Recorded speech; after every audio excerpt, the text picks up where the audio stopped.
inductee today is a gentleman who has had the profound influence on the sport of track cycling. He was the first Canadian to win a World Cycling Championship and wear the coveted rainbow jersey. Please watch the screen.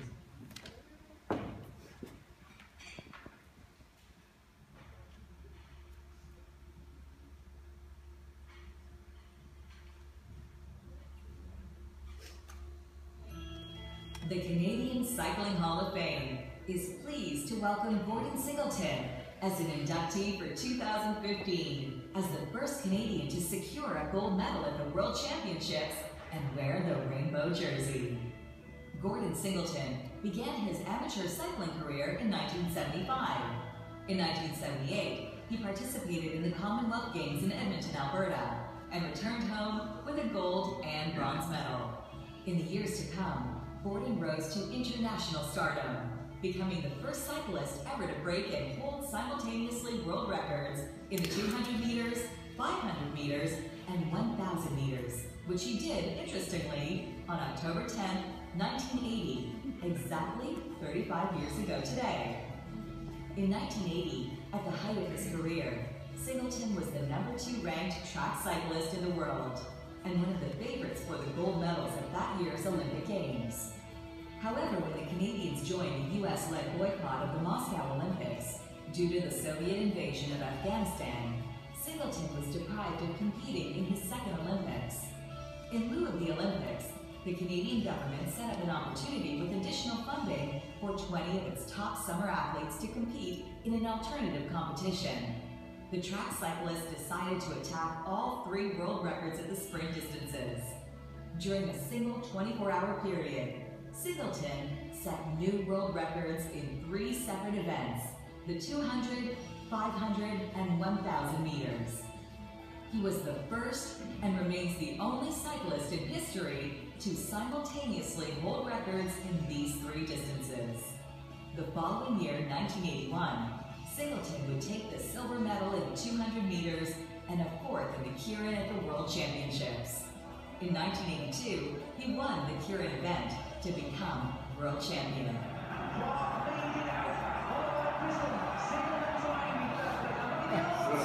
Wheel him, hold it up, push him! Throw him down.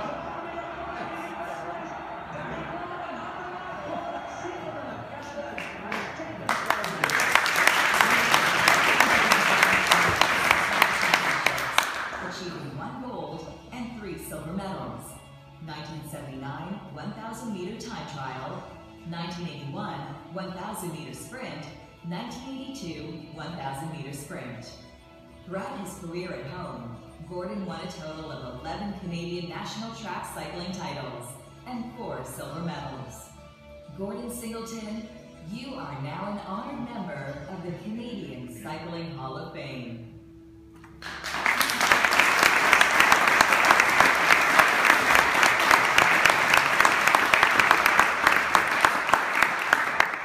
Coveted rainbows. Gordon Singleton, you are now an honored member of the Canadian Cycling Hall of Fame. Presenting the award is Cycling Canada Director Hannah Parrish.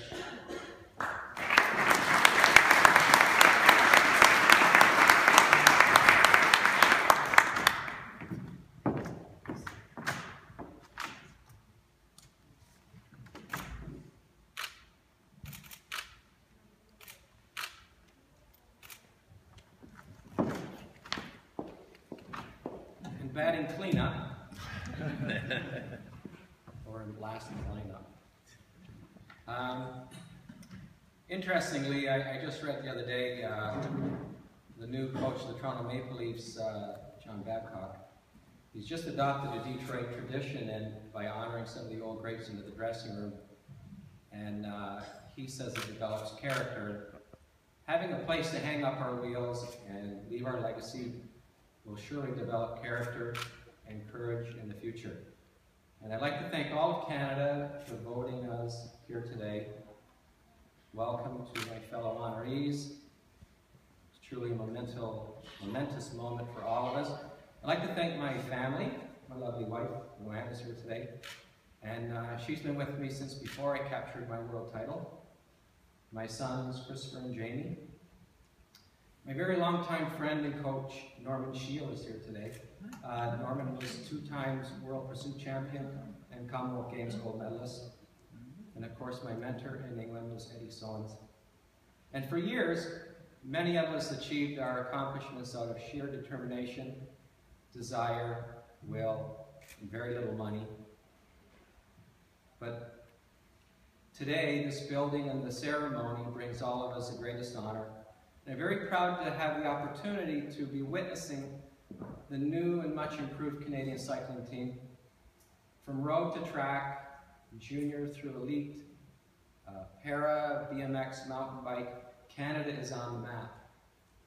We not only compete on the world stage, we're winning. But winning doesn't happen without a fundamentally sound organization and a team behind them, providing them everything from funding to physio, logistics, equipment, etc. And my very best compliments to all the administration behind the scenes. You should hold your head high, you're doing a great job.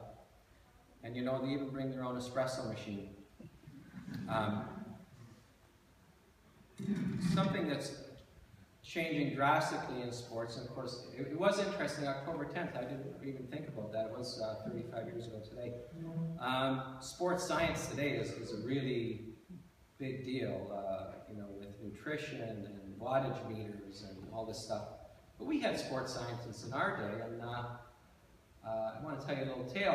When the world record attempts were about to happen, and we'd already done all the pre-build-up, and of course, the Olympic boycott had happened, and we went to Colorado Springs. They didn't have the velodrome in Colorado at the time, but we were going there for altitude, and then we were going on to Mexico City to do the records at altitude, and all the previous records have been set in Mexico City at altitude. And we also set it up because the World Junior Championships were in Mexico City, and we didn't have to found the timing equipment would be there, and the UCI official timekeepers and everything.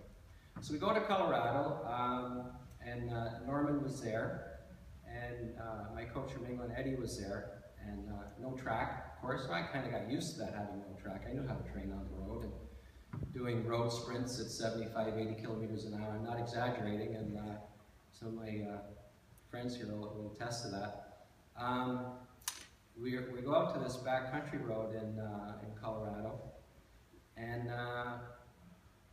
had a little 25-meter hill, which is kind of like the banking on the track, and we'd come off the hill, but we had to measure out 200 meters. This is how scientific we got, because we didn't have a tape measure, and we rode our bikes out there, we didn't have a car. And Norman, in his wisdom, Norman says, I know from the tip of my nose to the end of my finger is 1 meter. So Norman lays down on the road, we measure from the tip of his nose to the end of his finger. This is a true story. We measure 1 meter. And then my coach, little Eddie, who looked like the coach in the Rocky movie, he paces it off, and then he paces off 200 meters. And in case he was short, he added 10 more on, because he had short legs. And we put handkerchiefs at the beginning and the end. And I would come off this hill and kind of hit this imaginary start line, and Norman would kind of put a flag down, and Eddie would start the watch, and I'd cross-line it, and we'd time the 200 meters. So that's how scientific we were 35 years ago. We had it down pretty good. It worked. You know, sprinters, we had a bad rap. You know, interesting is there's 4 of us here today. We're 10, but there's 4 sprinters. They were dominating. We always had the bad rap for being kind of anal, arrogant, you know, only thought about ourselves. We didn't do anything at all unless it made us go faster. If they said, come over here, we're thinking immediately, you're going to go faster to go there? We're not going there. Right? You're laughing. And anyways, but of course you hear us today, we're all quite humble, or as best we can be. But I'm going to tell you about how humble I was back in 1979 when I won the Pan American Games. Won the kilometer 2 days before the sprint. And you know, we passed things on from tradition. And I got back to the village with my gold medal, and I was staying, we had bunk beds, and I was staying on the bottom bunk. And I learned this one from Jocelyn when he won his gold medal at the previous Pan American Games. And he hung it from the bunk bed above him, and he's laying in bed, and his gold medal's going back and forth, and it's like a dream world. He's won his gold medal, and I won my gold medal, and I'm doing this. And beside me, one of my roommates for a few years, Claude Langlois. And people that know Claude, he was cool. He was a women guy. And anyways, 2 days later, Claude wins the individual pursuit. And I win the sprint.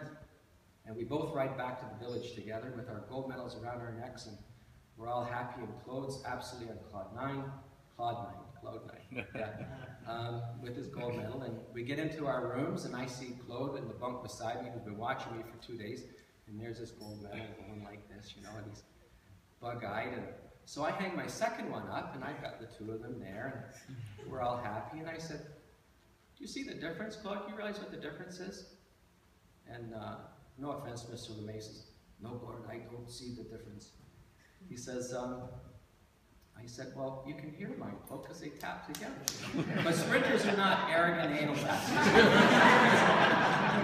Anyways, I'd like to thank everybody for today's wonderful last night, seeing everybody, meeting Bill Peden is an honor for me. I met your father a couple times.